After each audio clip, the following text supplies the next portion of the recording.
Here's a question I get asked all the time. Why do so many wealthy people buy large amounts of life insurance when they clearly, or at least ostensibly, don't need it? The answer is simple. Wealthy people are usually pretty good at math. They've crunched the numbers and figured out that if they just make sure to hold on to their policy until they die, the rate of return on their premiums at death will be higher than any other safe, conservative investment they could make. In fact, it'll even beat many of their more risky investments without having to take the risk. To them, it's just another asset class.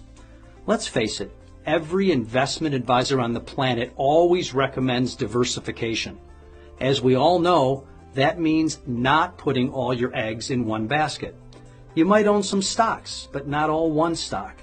And not just stocks, but some bonds too. Perhaps some real estate, precious metals, commodities, maybe even some cash. And if it's all done right, given enough time, theoretically, by diversifying, the returns should be steadier. And given enough time, all should be fine in the long run. But what if you die earlier than you plan to? No one expects that to happen, and we certainly don't like to think about it. But it happens to people every day. Time, then, is a key component to the success of any financial plan. Investments need time to grow. Your portfolio is probably diversified to protect against a whole raft of risks, many of which will never come to pass. For example, some of us own gold as a hedge against a currency devaluation, which may or may not happen. But remember, death too is a risk to your portfolio and your plan for your family. But unlike the other risks, death is a certainty. Doesn't it make sense to diversify your portfolio against the possibility that you might die early? I call this time diversification. The fact is, if you die young, there's simply no asset class that'll even come close to outperforming a life insurance policy. And if you die when you're supposed to, right around your life expectancy, the rate of return is still right around 6% after tax. That's an 8 to 12% pre-tax equivalent depending on your tax bracket, which beats virtually every other safe investment on the planet.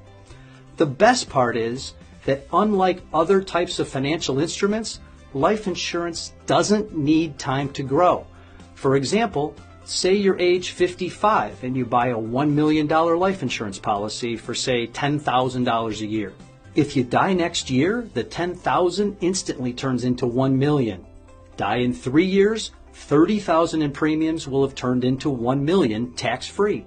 Die in 20 years, and you will have turned $200,000 in premiums into $1 million. In fact, it's almost impossible to fathom a scenario where you could live too long and turn it into a bad deal. So that begs the question, should you consider taking a small slice of your portfolio and diversifying into life insurance as an asset class? Now, that's up to you, but I know I did. Thanks for listening.